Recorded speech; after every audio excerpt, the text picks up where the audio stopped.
Fala galera do terceiro ano, fala galera do curso do Colégio 7 de Setembro, beleza? Professor Fábio aqui mais uma vez para a gente trabalhar mais uma aula da nossa frente geral de Geografia. Essa daqui que é a segunda aula de duas que nós temos a respeito da China. Esse é o nosso módulo 32, onde a gente vai buscar compreender a China no plano político, mas principalmente no plano econômico. A China, que na atualidade é um dos países mais relevantes a nível mundial no plano militar, no plano político, no plano econômico. Para nós, aqui do Brasil, a China é um grande parceiro comercial, aliás, o nosso principal parceiro comercial, aquele que mais vende produtos para nós brasileiros e aquele que mais compra produtos do nosso país. E para a gente começar a compreender a China hoje, é muito importante que a gente volte na história.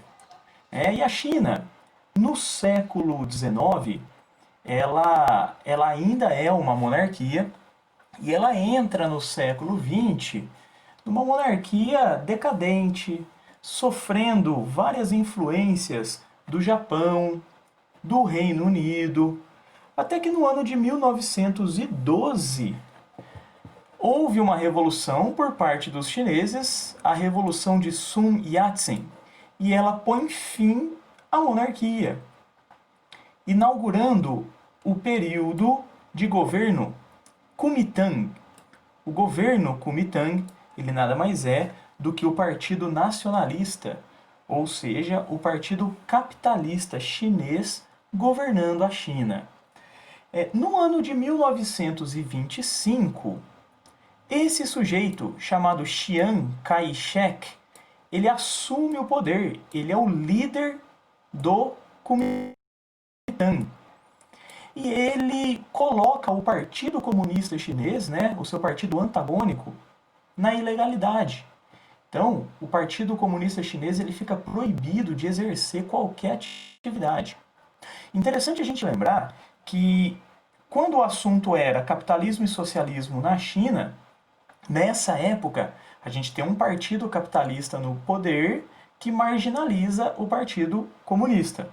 Só que quando o assunto era externo, se defender do Japão, por exemplo, ou alguma questão relacionada à Segunda Guerra Mundial, mais adiante, esses partidos eles colocavam uma parte da sua rivalidade de lado, e faziam alianças para, igual eu coloquei aqui no nosso slide, combater as invasões japonesas, por exemplo.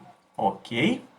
A China de hoje, ela começa a ser desenhada no ano de 1949, e aqui um dos momentos mais importantes da nossa aula. Esse sujeito aqui, chamado de Mao Tse-tung, ele promove a Revolução Chinesa, ou Revolução Comunista de 1949. Nessa revolução, o Partido Comunista Chinês chega ao poder e eles exilam todos os membros do Partido Kuomintang para Taiwan. Isso ajuda a gente a entender por que Taiwan também é chamada de China, ou China capitalista. Uma das primeiras medidas do Mao Tse-tung é criar, no ano de 1950, o ano posterior ao que ele assume o poder, um programa chamado de Grande Salto para a Frente. O que ele faz com isso? Ele pega todas as áreas rurais e coletiviza, essas áreas. Ele cria o que ficou conhecido como comuna rural. É importante a gente notar que essa coletivização faz parte da implantação do socialismo, mas ela não tem sucesso. A produtividade é muito baixa. A burocracia estatal para coordenar, para organizar os trabalhadores e a produção, ela é muito grande. E isso faz com que boa parte da população chinesa do campo passe fome. Então aqui a gente tem uma medida para implantar o socialismo, mas que na prática rende pouquíssimos frutos. Uma outra data importante aqui da nossa aula é a data de 1960, ano em que a China rompe com a União Soviética. Até então os chineses eram alinhados à União Soviética, só que a União Soviética ela proibia que os seus alinhados desenvolvessem tecnologia nuclear. Tá? E a China tinha esse interesse e, em nome da produção nuclear, ela decide romper com a União Soviética. Permanece socialista, porém sem nenhum tipo de alinhamento à União Soviética. Beleza? No ano de 1966, acontece o que ficou conhecido como Revolução Cultural. E aqui a gente tem, de novo, medidas para expandir o ideal socialista. Então, o combate a qualquer ideia antissocialismo era muito grande. Inclusive contando com perseguição às pessoas contra o regime socialista, a máquina de propaganda muito grande, a destruição de bibliotecas, de livros, contra essa orientação, e também um negócio interessante, a expansão da ideia personalista de Mao Tse Tung. É como se a figura dele se confundisse com a China. Então é muito comum até hoje você chegar na China, na casa do povo mais antigo, principalmente na zona rural, você entrar na casa e ter um quadro lá do Mao Tse Tung. Tá? A China de hoje, ela é resultado da Revolução de 1949, muito no que diz respeito ao plano político. Mas no plano econômico, a gente tem uma mudança muito grande no final da década de 70. Por quê? Mao Tse Tung, ele morre em 1976. No ano de 1978, entra esse cara, Deng Xiaoping, para assumir o poder na China. E ele começa a promover mudanças no plano econômico. E bastante atenção aqui, que ele não mexe nas estruturas políticas principais, o socialismo continua, o Partido Comunista ele continua único, soberano, um governo repressivo, principalmente em torno das ideias, das informações, porém ele começa a dar um maior impulso à economia. Então a preocupação de Deng Xiaoping é desenvolver a economia chinesa. E como ele faz isso? Com o plano que nós conhecemos por 4 modernizações.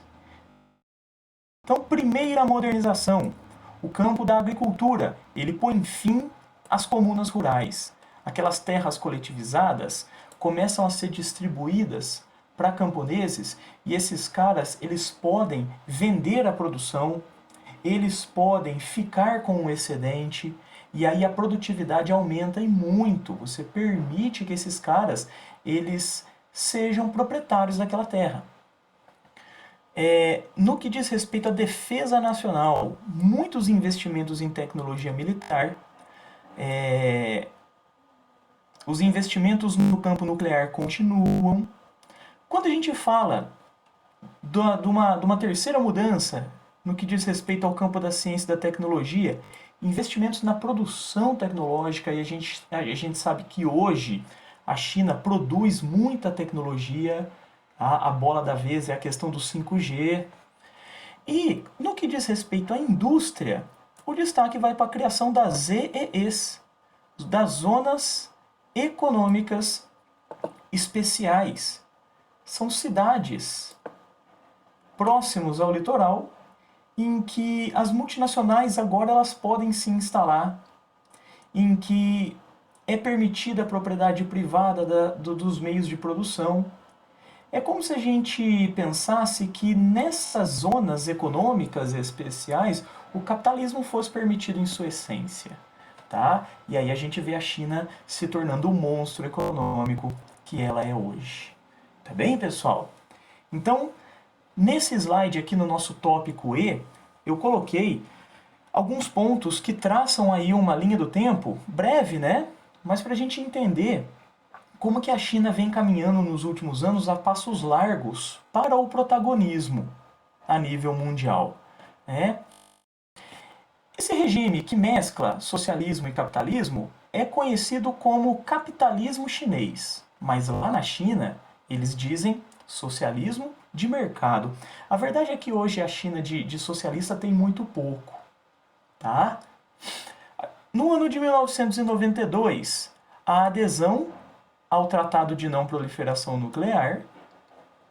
Em 96, a criação da OCX, que é uma organização militar, né, que envolve, além da China, a Rússia, alguns países da Ásia Central, como o Cazaquistão, é como se fosse uma organização militar antagonista à OTAN. É uma OTAN daquele lado lá do Oriente.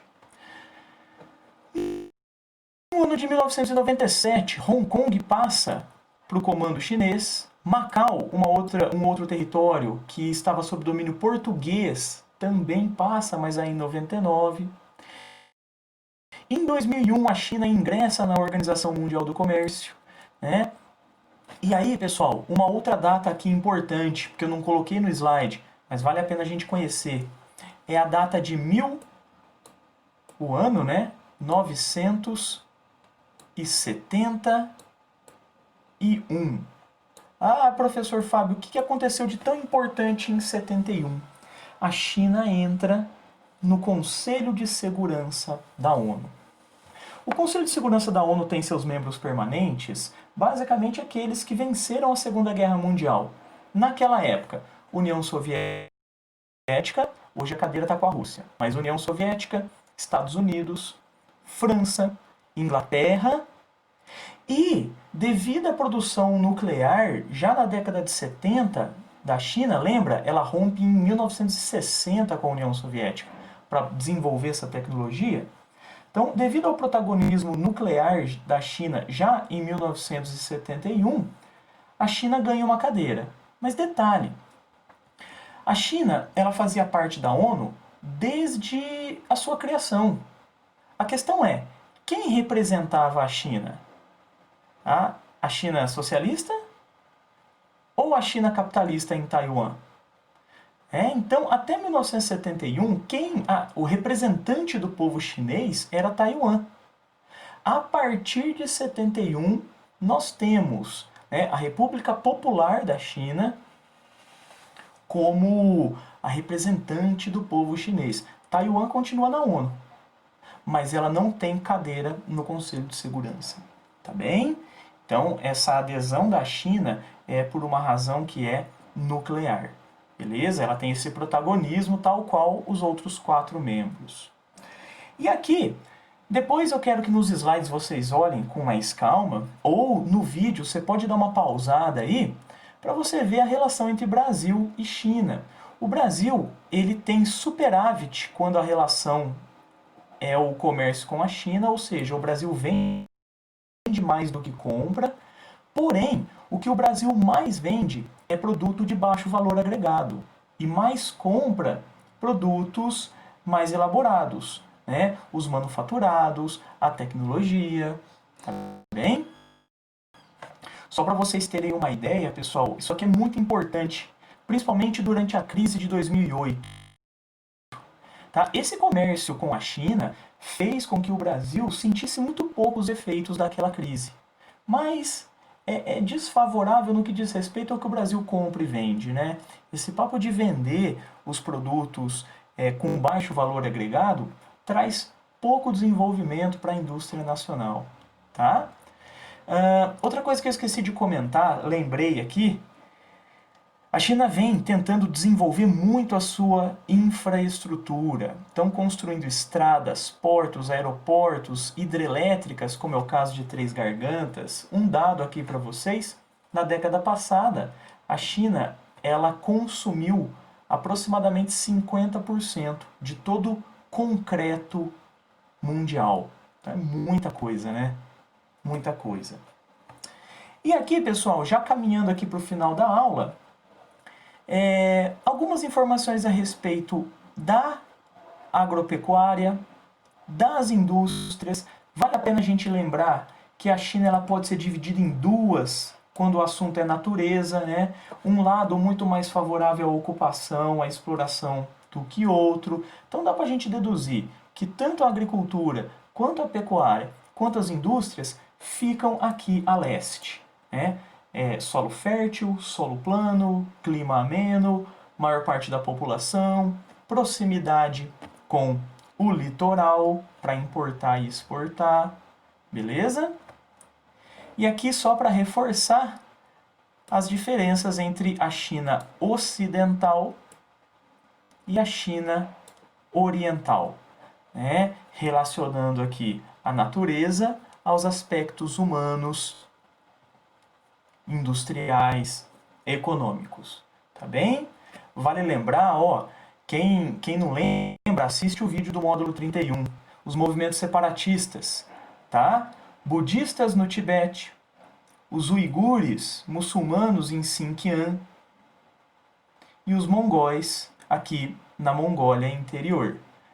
Tem também aquela tática da China, né, de incentivar a migração dos chineses da etnia Han para o Tibete, para Xinjiang, para a Mongólia interior, para tentar dar uma diluída no quadro étnico. Tá? Dá uma olhada lá no módulo 31, você vai ver tudo isso. E por fim, pessoal, alguns pontos de destaque da China no século XX. O país que mais polui o ar, porém super comprometido com o Protocolo de Paris. Essas zonas econômicas especiais têm sido alvo de muita investigação de corrupção, o que pega mal para o Partido Comunista. É um país dividido em dois, então existe uma desigualdade entre leste e oeste, que se converte numa desigualdade urbano e rural também. Tem a questão da falta da liberdade. No módulo 31, falamos da grande muralha virtual da China, todo o filtro de informação, de redes sociais. A China tem que superar o analfabetismo, que em percentual é baixo, mas que dado ao número total de habitantes, a população absoluta, a gente tem aí muita gente analfabeta e, mais recentemente, as disputas com os Estados Unidos, que é um assunto quente aí da hora. Guerra comercial, aumentando os impostos, protecionismo, a corrida pelo 5G, a tomada de posições. Então, lá no Oriente Médio, a China apoia o Irã, Estados Unidos e Arábia Saudita. Na Península da Coreia, a China apoia a Coreia do Norte, Estados Unidos e a Coreia do Sul. Então tem muita gente chamando isso de Guerra Fria 2.0. Beleza, pessoal? Vale muito a pena ficar ligado no que rola na China pro vestibular. Fechou? É isso aí, pessoal.